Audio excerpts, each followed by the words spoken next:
It's time to kick ass and chew bubble gum, and I'm all out of gum.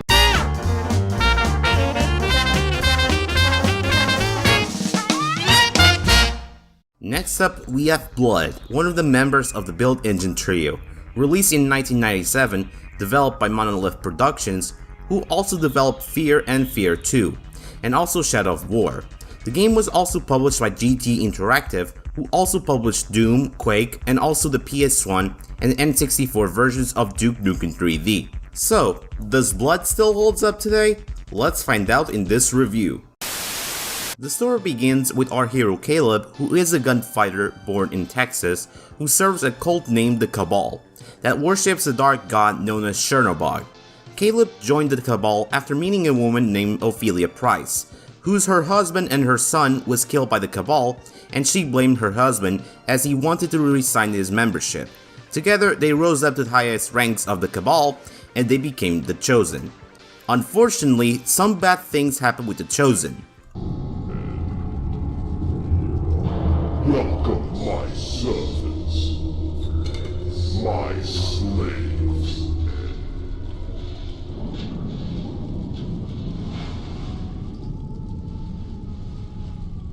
What is your bidding, Master? You have failed me. I disavow you all. What?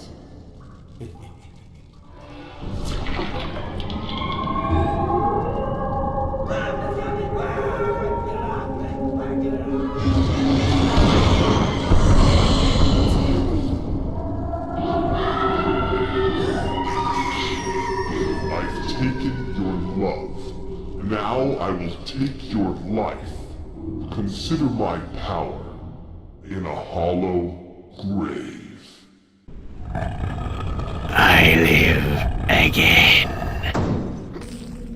After that, Caleb rises up from his grave and decides to avenge his friend and Ophelia and defeat the evil forces of the Chernobog. So let's talk about the gameplay, because there's a lot of great things to say about Blood. Imagine Duke Nukem 3D, which is already an awesome game, set in an horror theme, had unique weapons and enemies that Duke Nukem 3D wish it had, and on top of that, had some of the most well-designed levels ever seen in a Build Engine game. This is Blood, one of the most well-designed FPS games ever made. The gameplay in Blood is pretty similar to Duke Nukem 3D and Doom. You defeat enemies, collect keys, discover secrets, and all of that fun stuff. You know, typical God stuff.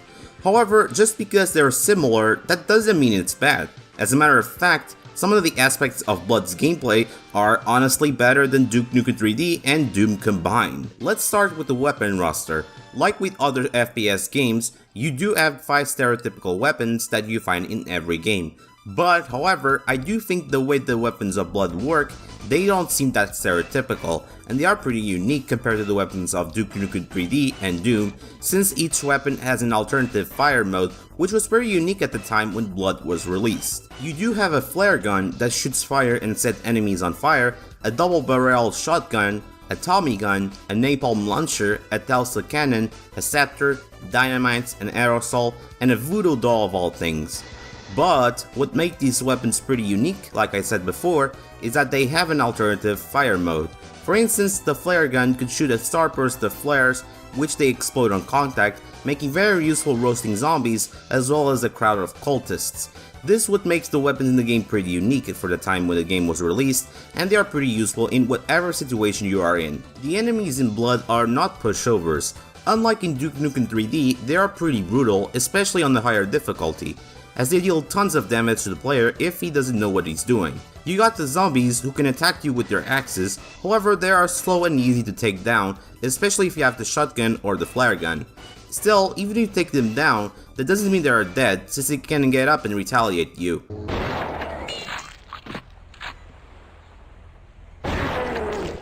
But nevertheless, they are weak, so it shouldn't be a hassle. Fat zombies are a much tougher version of the axe zombies. These ugly bastards can either puke green blobs at Caleb or attack you in close range with their meat cleavers. Their main weaknesses though is either the flare gun, the aerosol can, or the napalm launcher. Gargoyles are total jerks as they can fly around the levels, making them pretty annoying to deal with, especially they can attack Caleb with their razor sharp claws, dealing heavy damage to the player. But using a shotgun or a Telsa cannon against them is pretty useful since they get stunned, making them easy to kill. Gilbeasts, while pretty slow on the ground, when they're underwater they can be Caleb's worst nightmare since they move pretty fast. Not only that, but their bite can deal pretty heavy damage to the player. The Tommy gun or the shotgun is pretty useful against these bastards. The Phantasms, inspired by the Grim Reaper, have a razor sharp sight that can deal heavy damage to Caleb. Not to mention they can also fly and become invisible. They can only take damage when they are in their corporeal form. The shotgun could blow them away, however Phantasms are immune to the Tesla cannon or the voodoo doll. But I do think that the Phantasms are not the hardest enemies to deal with in Blood, and it's pretty easy to dodge its attacks.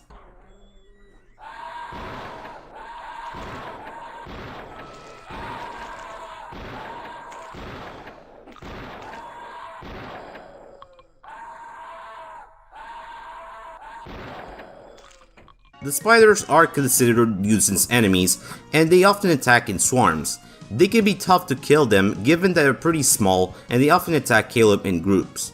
Hellhounds can breathe fire, setting Caleb on fire and draining his health. While they may seem intimidating, since they're immune to fire weapons like the flare gun or the aerosol can, they are pretty weak to the Tesla cannon as only 3 to 5 shots can kill it. Also, they die instantly when they go underwater. And last but not least, I've saved the best for last or worst depending on your point of view. Introducing one of the most menacing and dangerous hit scanners ever to exist in a video game, the Colstis. Oh my god! You thought the chain gunners from Doom were dreadful to deal with? Let me introduce you to these bastards, which are pretty common in Blood. There are 5 types of cultists in this game. The original cultist wields a shotgun which deals pretty heavy damage at close range, and they throw a TNT bundle at Caleb.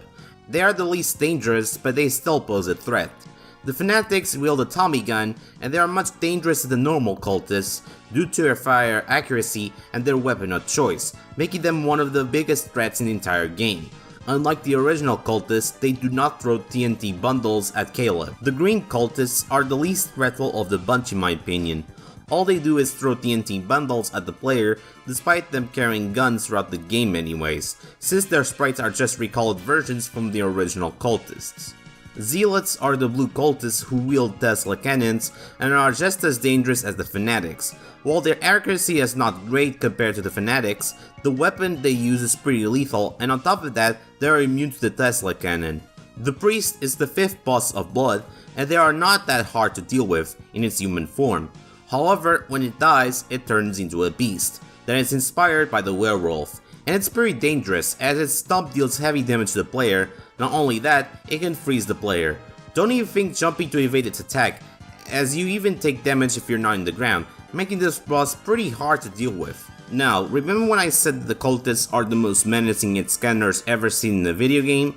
Well, it all comes down to the difficulty. You see, on the lower difficulties, they are pretty easy to take down, since their damage output and their accuracy are pretty low. However, on Well Done or Extra Crispy, which are the highest difficulty skills, their accuracy rate are the maximum potential. As soon as you spot them, they have no reaction time whatsoever, unlike in other Built Engine games like Duke Nukem 3D. Not only that, but the enemy's health increases per difficulty, making them more bullet sponge than ever before.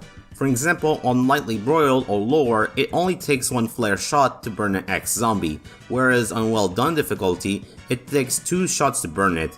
This is why newcomers should play at least on Lightly Broiled to know how the mechanics works, and unlike in Duke Nukem 3D, where you can go open fire against enemies with low risk, high reward style kind of thing for the most part, in Blood however, you have to play safe and use every kind of weapon you have, figuring out how to deal with certain kinds of enemies, what weapon to use, and exploring every secret in every level. Some levels have super secret areas that has a lot of weapons and stuff that are much harder to find but pretty rewarding. Also, in a level, to enter to the secret level, you have to obtain 5 hidden books and then a teleporting fog will appear, and you can enter to the secret level. That's pretty cool, and encourages the player to explore every nook and cranny of every level in the game. Just like in Duke Nukem 3D, you come across a boss at the end of each episode, from Shiok, Shyle, Cerberus, and Chernobog himself. They are not that hard to deal with, but still, you must be careful, as even if they're easy to kill with a little bit of skill, one mistake and you're out of here, since they'll deal big damage to the player. As I mentioned before, since the cultist's accuracy and fire rate are at their max on well done or higher, it's important to take cover and play carefully, because one single mistake can cost your life in this game. If you're fighting against them and you're going to die and blaming the game for the hit scan shenanigans, it's probably mostly your fault. You have to memorize where the enemies are, throwing TNT bundles at the right spot, and also save often. This is why Blood is considered by many as the hardest of the build engine games. Personally, I never had any bad experience playing Blood on the higher difficulties. Granted, when I first got the game, I played on lightly broiled, but nowadays I always play on either well done or extra crispy. Because I really love the heavy challenge that Blood gives me. In this game, you either become a pro or pay the price. I've learned from my mistakes when I played the game, figuring out how to deal with its scanners and other enemies, you name it. It's much harder than Duke Nukem 3D, but it's much rewarding in return. If you're a newbie and blaming the game entirely for its hit scanner shenanigans, get better quickly, please. Just like in Doom or Quake, Blood also has power-ups. For example, the Cloak of Invisibility grants you invisibility and then detected by enemies for an unlimited amount of time, and it's pretty hilarious killing enemies with this power-up.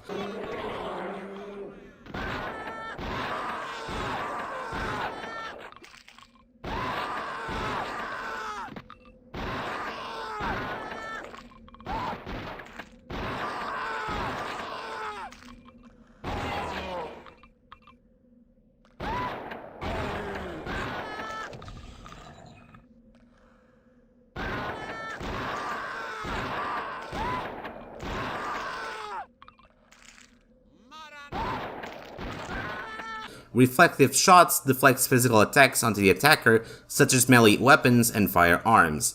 It does not reflect fire or spirit attacks.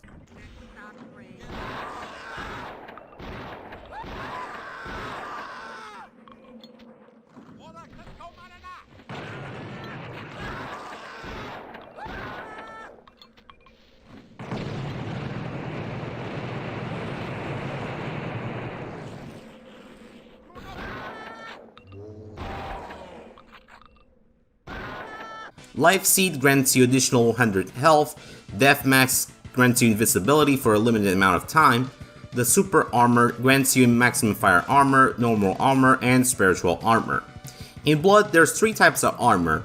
The Fire Armor provides resistance to fire attacks, Normal Armor provides resistance to bullets, and Spiritual Armor grants resistance to spiritual attacks.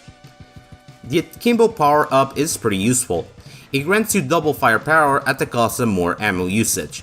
It's pretty useful against bosses and huge hordes of enemies. The level design in Blood is outstanding and bloody well done, no pun intended. I would say it has more versatility than Duke Nukem 3D or Shadow Warrior.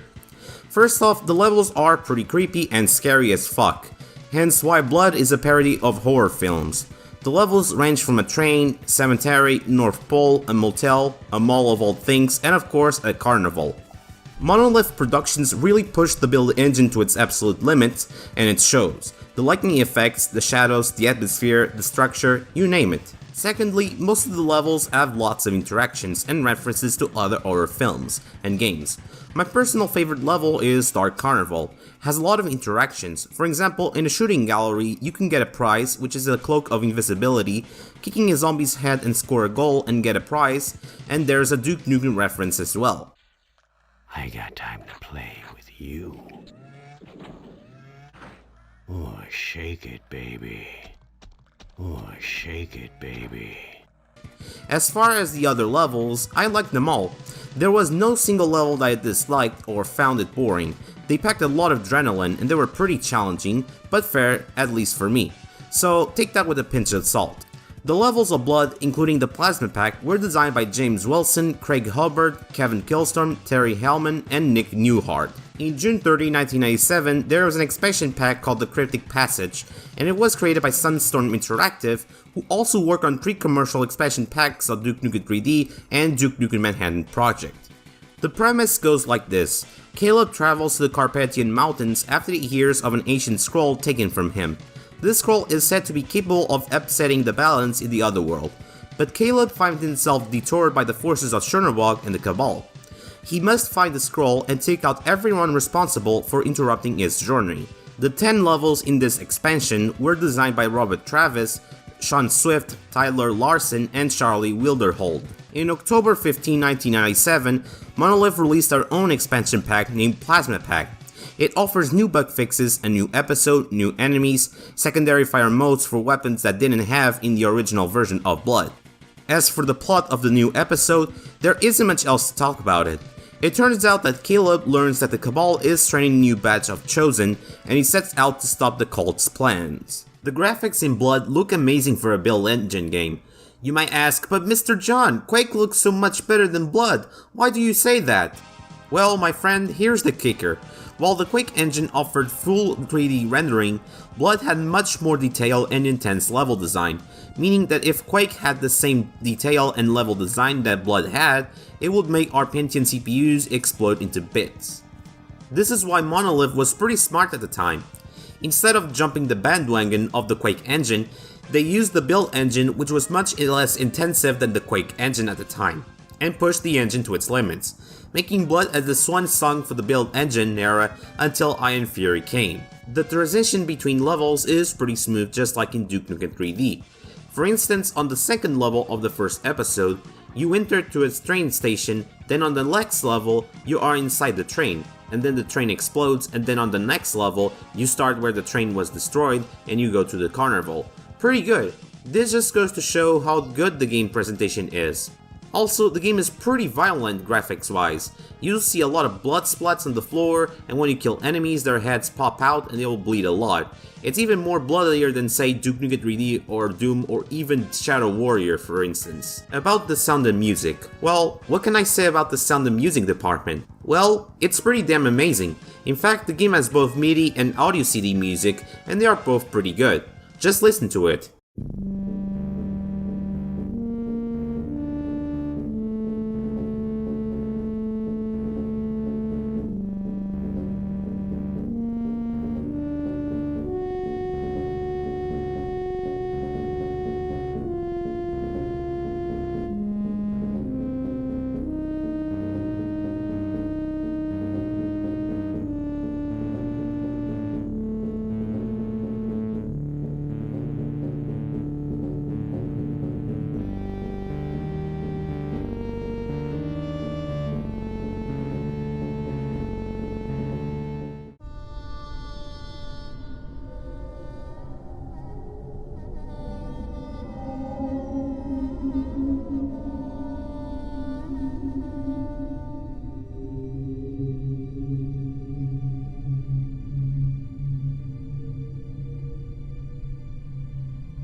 Both the soundtracks were composed by Daniel Bernstein and Guy Whitmore, who composed the tracks for Shogo, Blood 2, and No One Lives Forever. In my personal opinion, I prefer the MIDI version of the soundtrack. The MIDI version of Unholy Voices is bloody amazing. Also, the MIDI version of the music is much more catchier than the audio CD version, but make no mistake, the audio CD version isn't too shabby either. The CD has its great tracks like The Dark Carnival and Infuscumus. But, do you like the MIDI or the CD version of the soundtrack of the game? Let me know in the comments below. As for the sound effects, it's excellent. Every weapon is satisfying to hear, especially the shotgun, and also the explosion sounds are so satisfying to hear. The enemies sound pretty good and creepy. Some enemies like the zombies make a different sound when they collapse, meaning they're not dead. The cultists have their own language with Latin, French, and Sanskrit combined, and it's pretty hilarious to hear. Listen. En maranadomus navacronatus! Skeroxe bivax malax! Crocronatus durbe! Maranax palex! Maranax infirmux! Skeroxe cro! Crudux cruo! Volaxesco marana! Their death sounds are also pretty hilarious. And last but not least, we have Caleb voiced by Stephen Wheat, who also voiced the cultists and fanatics. And he also did some voice acting in some of the humongous entertainment games like Pajama Sam and Freddy Fish series, which is pretty weird considering that he voiced Caleb in a violent video game, but he recently did some voice acting on Dusk. Just like Duke Nukem, Caleb makes a lot of pulp culture references, mostly from The Shining, Army of Darkness, and the Evil Dead trilogy. Here, listen to his quotes. Fresh victims for the ever-growing army of the undead. Yeah, single white female. Come out, wherever you are. Hey, she-bitch, let's go. That's all, folks. Over the lips, through the gums, look out to me, here I come. I want Jojo, Jojo. Strangers in the night, exchanging glances. Ophelia? No! Show yourself! Chernobog was voiced by the CEO of Monolith, Jason Halls, and he does a pretty good job voicing the main antagonist. I have awaited you. Why did you cast us down? How did we fail you? You were always loyal to me. You most of all, my child. Then why? Because I knew you would return. Can you not see? Every life that you have taken has made you stronger. And you have returned to me with a greater sacrifice than I ever could have wished. With the power you bring, I shall throw open the door between the worlds and inherit the earth. Is that so? Come to me, my son. Let us embrace at last. Overall, the music and sound design is bloody amazing, and it has to be heard to believe. So, is Blood any good? Yes it is. It's bloody amazing, no pun intended. I feel like I shouldn't need to tell you that. Blood is easily one of the best retro FPS games ever made. Everything about Blood is extra well done, from its gameplay, music, attention to detail, and its atmosphere. While Duke Nukem 3D is amazing, Blood is a delicacy to both FPS and action gaming, and in my experience it's a much better experience than Duke Nukem 3D, as it did everything better than its older brother. And I praise Monolith Productions for creating one of the finest games ever made. Now sure, isn't as revolutionary as Quake with its 3D polygons, but when it comes to the use of the build engine, it's easily the best build engine game ever made, and they nail it to the core. If you want more adventures from Caleb, then you can download the fan-made expansion pack Death Witch, which is actually the true sequel to the original Blood. It is what Blood 2 should have been in the first place. Right now, the game is worth 10 euros, and it's worth every penny if you're a hardcore retro FPS fan like I am. The only reason you wouldn't buy the Fresh Supply version is either you bought the original game, or you bought the 1 unit whole Blood on Steam before it was delisted after Fresh Supply was released. But, for those who didn't got the chance to play some Blood, this is a must buy. At the end of the day, Blood was and is a truly amazing game, and then some. Thank you for watching this video. If you like this video, hit the like button and subscribe for more videos. And I'll see you guys next time.